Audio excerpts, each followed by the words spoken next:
Kan? Belum pernah.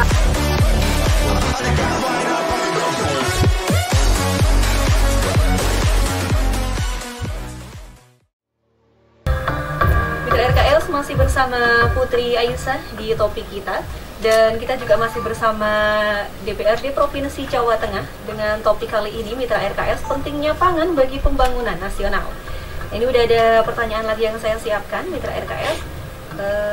Ini Pak Agung mengenai apa ya, mungkin Pak Agung bisa menjelaskan ya tentang pola pangan B2SA dan diversifikasi konsumsi pangan. Ya, Mbak Putri.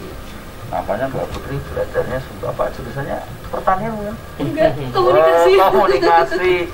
Oh, udah belajar masalah pangan ini. Wah, apa memamak dia? Wah, jadi gini, solusi yang disarankan dalam melakukan gerakan konsumsi pangan B2SA tadi ya, seperti peningkatan produksi pangan dan diversifikasi konsumsi pangan. Iya. Wah, sekarang apa sih diversifikasi itu? Wah, itu diversifikasi konsumsi pangan adalah program yang dimaksudkan agar masyarakat tidak terpaku pada satu jenis makanan pokok saja dan terdorong untuk juga mengkonsumsi bahan pangan lainnya seperti pengganti makanan pokok yang selama ini dikonsumsi. Oh iya. Ya, di Indonesia diversifikasi pangan itu agar masyarakat Indonesia tidak menganggap hanya nasi yang iya. bisa dimakan, tetapi ada makanan-makanan pengganti lain. Iya. Gitu. Karena masih banyak itu makanan-makanan pengganti lain. Iya, ada ubi juga. Ada ubi, ada labu kuning, ada sukun, singkong, ganyong. Iya. Itu makanan-makanan pengganti yang punya sumber karbohidrat tinggi juga. Di samping itu ada makanan lokal yang sumber protein nabati seperti kacang tanah, tempe, tahu. Ya kan, tempe aja masih bermacam-macam, ada tempe yang bagus, ada yang bosok aja dimakan kok. Itu wah, enak juga. Semua makan tempe bosok. Coba di mana-mana tempe bosok kok dimakan. Enak. Wah, padahal bosok. Ya, itulah hebatnya orang Indonesia. Makanan lokal kita manfaatkan, kita kembali ke makanan tempe. Itu petani kedelai juga bisa meningkatkan produktivitasnya. Kan gitu, Mbak Putri. Iya. Ya. Terima kasih Bapak. Nah ini Bapak Riono, kira-kira apa ya Pak pangan alternatif yang bisa dikonsumsi oleh masyarakat? Ya, Indonesia itu setiap tahun konsumsi mie instan ya, itu senilai dengan 124 triliun impor kita. Coba bayangin. Banyak banget ya, luar biasa banget. Banyak banget. Yang biasa makan mie instan siapa ini kan? Suka Pak soalnya. Ya, pasti suka semuanya. Anak-anak kos. Anak-anak kos. Girit. Nah, ini salah satu yang membuat tadi menurunnya kualitas SDM kita, salah satunya ya. Kemudian yang kedua, pangan-pangan yang sudah ada dan terbukti kualitas gizinya, kandungan gizinya itu sekarang kurang disukai oleh generasi zaman sekarang. Ya, ini kan yang tadi saya sebut kategorinya adalah junk food atau makanan-makanan instan ya, makanan-makanan yang sebenarnya itu kalau di luar negeri nggak layak makan. Nah ini harus di apa saja, misalkan ya makanan-makanan yang kandungan gulanya sangat tinggi, ya, itu yang harus dihindari, seperti mungkin tadi minuman-minuman yang berasal dari luar negeri ya, kemudian juga makanan-makanan instan. Nah itu yang harus diseimbangkan lah ya, harus diseimbangkan itu. Nah kira-kira makanan alternatif kan, apa sih makanan alternatif yang harus kita konsumsi? Maka yang pertama kembali ke makanan alami ya. Kualitas beras kita di zaman orang tua kita ya, Mas Agung ya, sama kualitas beras sekarang itu udah jauh berbeda. Saya masih ngalami yang namanya makan beras itu ditumbuh pakai lesung itu. Nah, itu kan kualitas berasnya, gizinya masih masih 95%, bahkan mungkin bisa 99%. Nah sekarang beras sekarang itu itu kualitasnya mungkin tinggal 30%. Itu yang 70% tinggal menjadi gula. Nah ini yang juga mempengaruhi ya Pak? Oh ya. Sangat kan sekarang beras itu yang kulit arinya beras itu kan sekarang hilang kalau di seleb itu. Nah itu yang membuat jangan dikira kemudian beras putih, beras yang bersih yang ini tuh sehat. Itu yang harus masyarakat sadar. Makanya ya mengurangi konsumsi beras. Makanya ada program misalkan one day no rice ya, sehari tanpa nasi misalkan. Nah itu bisa mengurangi untuk menjaga kesehatan kita apalagi di tengah pandemi ini. Nah kembali ke makanan alam, makanan yang memang tersedia di lingkungan sekitar kita. Misalkan ya kalau pagi sarapannya jangan nasi, sarapannya tapi mungkin buah-buahan. Apa sih buah-buahan yang di sekitar kita sekarang ini? Apa kira-kira misalkan mangga, kan?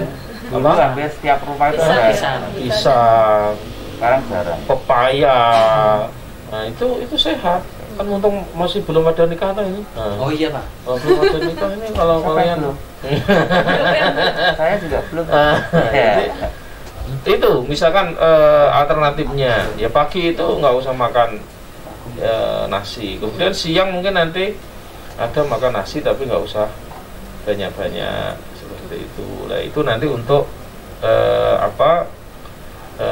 dicampur misalkan sekarang kan walaupun agak mahal ya nasi merah misalkan. Iya. Nah itu kan agak mahal ataupun nasi beras organik misalkan sekarang orang yang mengembangkan terus ataupun kemudian sayuran-sayuran hidroponik, sayuran-sayuran yang bebas dari kimia. Nah, itu yang seharusnya memang didorong. Makanya pemerintah sekarang menggalakkan yang namanya diversifikasi pangan.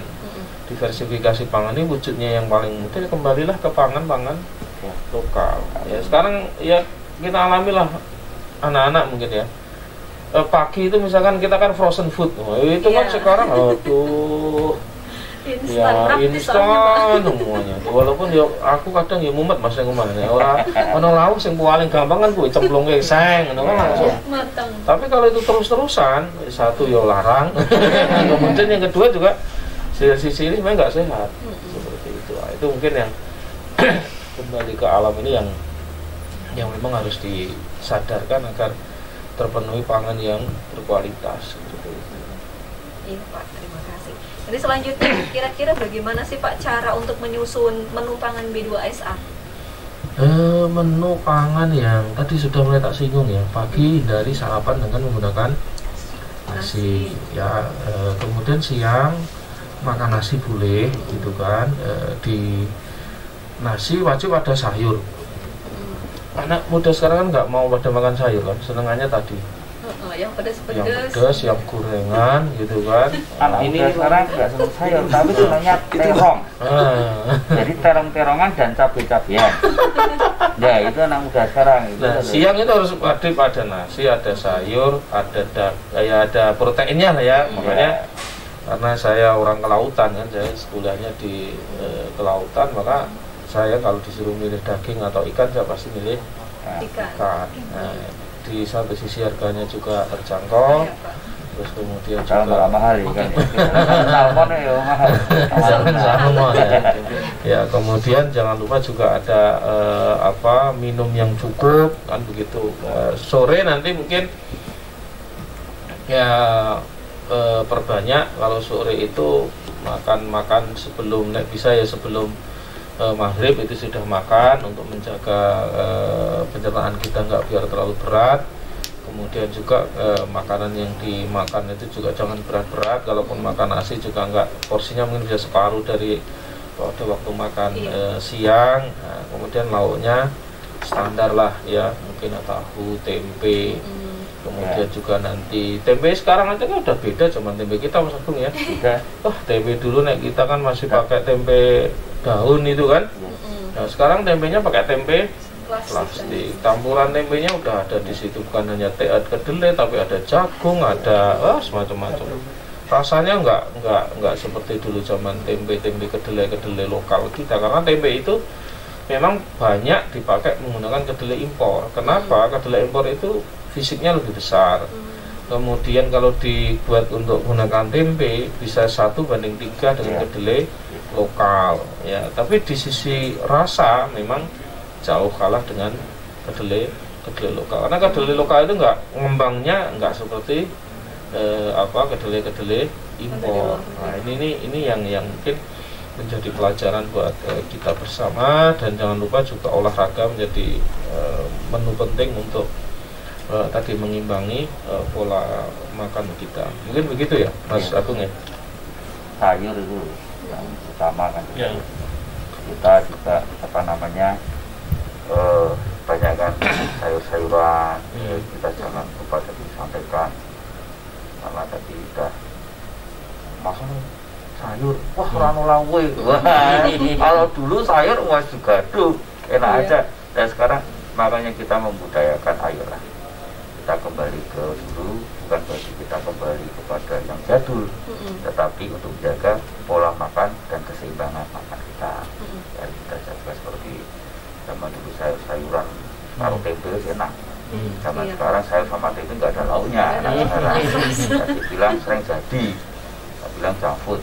Sekarang sebisa mungkin kita mengurangi pola makan yang katanya junk food, tapi kita kembali kepada pola makan yang hasil dari pertanian kita sendiri. Apalagi zaman dulu ya, seperti dikatakan nasi itu nggak ada yang kuning. Sekarang coba 2 hari 3 hari sudah kuning, karena udah berbeda. Ya kan, dari segi banyak faktornya. Kalau kita nanti ngomong itu nanti kemana-mana. Yang jelas, ayo kita kembali ke masa dulu, bukan berarti jadul, tetapi pola makan yang sehat, pola makan yang bergizi. Sayur-sayur jangan lupa, tomat ternyata banyak, seledi apalagi itu juga banyak mendukung buat kesehatan tubuh kita.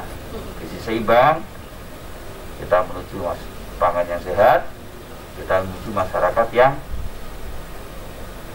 pinter, masyarakat yang cerdas, ya, masa depan yang cerah, ya kan. Dengan pangan kita dari dulu sebagai itu, gemah ripah roh jinawi, wah, toto tentrem kertorajo, itu Indonesia, nggak ada yang lainnya. Ayo kita kembali ke sana, ya kan.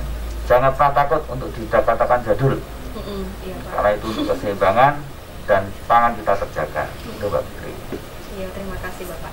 Nah, Mitra RKS, setelah ini akan ada pertanyaan lagi ya dari media sosial kita yang sudah masuk. Jadi jangan kemana-mana Mitra RKS.